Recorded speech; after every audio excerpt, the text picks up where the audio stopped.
Біздің келесі сабағымыз товар қабылдау болып табылады. Товар қабылдау үшін осы баста бетке өтсеңіз, marketplace сборочное задание деген кірсеңіз, осы жерде заказдарыңыз, жаңа заказдар түскен жайлы мәліметтер тұрады. Бұл заказды қабылдап жіберу үшін біз бірінші қадам не жасаймыз? Мына жерге галочка қоямыз товардың тұсына. Собрать поставку, оранжевый тұрғанды бәрін баса берсеңіз, негізі не дейді, қателеспейсіз да. Собрать поставку деген басасыз, мына жерге название қойсаңыз болады, там набор, либо бүгінгі числоны қойсаңыз болады. Мен көп жағдайда бүгінгі числоны қоям да. 17-11-2022. Создать поставку. И бұл поставканы қайта-қайта создать ете бермеңіз, қайта-қайта басынан аша бермеңіз, тем более көп болып кетеді, мына жер толып. Мынау уже ашылған поставкаға осы жерге мына товарды енгіземін деп, мына жерге галочка қоясыз да, добавить задание к поставке дегенді басасыз. И товарыңыз автоматически сборкаға өтеді. И мына жерде количество товаров, ШКТТН, количество товаров 1 деп тұрады. Иногда 2-шеу тұрса 1 деп тұрғанына басасыз. Мынаның үстінен басасыз, кіресіз, сол кезде жаңағы сіздің товарыңыз шығып тұрады. Енді бізге 4 документ керек. Оның біріншісі ол лист подбора деп аталады. Тура бағанағыдай галочка қоямыз. Галочкасыз ештеңе істей алмайсыз бұл жерде. Галочканы қоясыз, лист подбора дегенді басасыз. Сөйтіп, бұл лист подбора ертеңгі күні сіздің товарыңыз fulfillmentке жіберген кезде мына этикеткалы шатастырмас үшін, сол үшін жасалынады. Мынаны басасыз да, жазасыз. Так, 17-сі 11-2022 набор медипил. Набор медипил деп сақтап аласыз. Набор медипил лист подбора деп жазып алсаңыз болады. Бұны жабасыз. Екінші кезекте этикетка, бұл біздің QR кодымыз. Бұны да медипил. Так.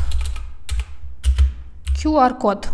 QR код дегеніміз не? QR код дегеніміз сіздің товарыңызға берген клиенттің данные, то есть мына жаңағы QR кодты ұрған кезде клиент жайлы мәлімет пайда болады. Осы клиентке барады бұл сіздің товарыңыз. Сондықтан да бұл QR кодты ешқашан қателеспеңіздер. Бір товармен екінші товарды қателесіп қалмаңыздар.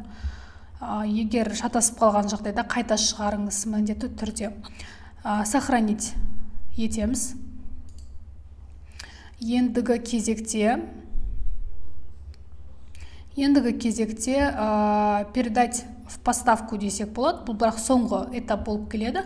Ол үшін бірінші біз қазір лист подбора мен QR кодын шығарып алдық. Ендігі кезекте біз шығарамыз баркодын. Баркодын біз barcoder.vbcon.ru деген сайттан шығарамыз. Мынау barcoder.vbcon.ru. Осыған кіресіз, мына жерге данныйларды қоясыз.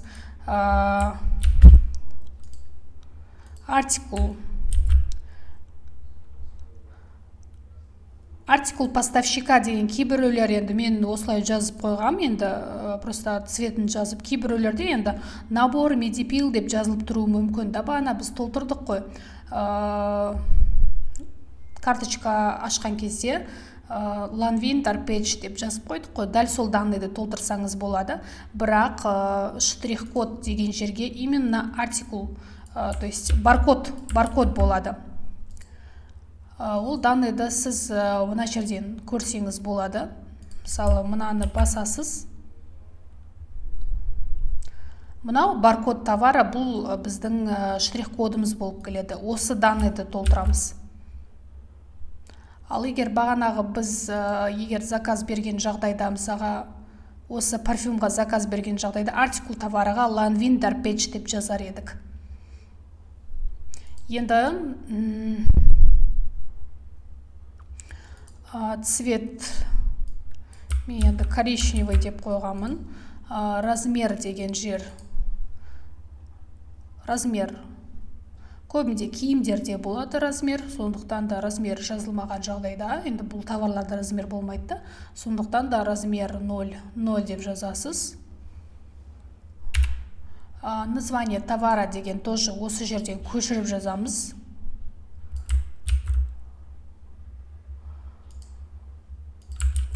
И наименование продавца дегенге ИП тенге деп жазамыз. Енді астындағы галочкалардан код 128 термоэтикетка, то есть бірінші, екінші код 128 термоэтикетка, және де ЕАЦ дегенді басасыз, осы 3-ақ пунктті белгілейсіз, и получить наклейку деген батырманы басасыз. Бұны да сәйкесінше өзіңізге сақтап алыңыз, удобны болу үшін. Так.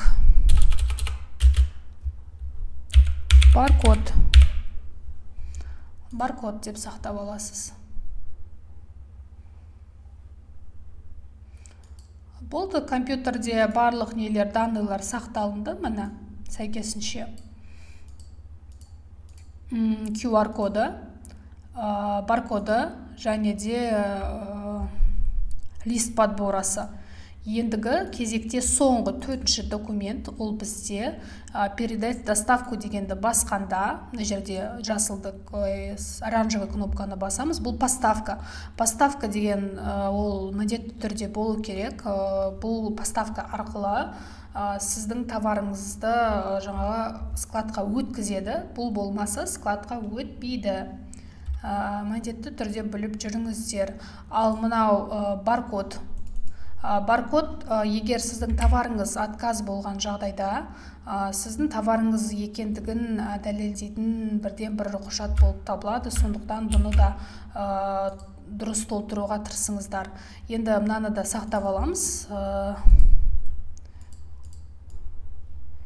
Медипил, поставка.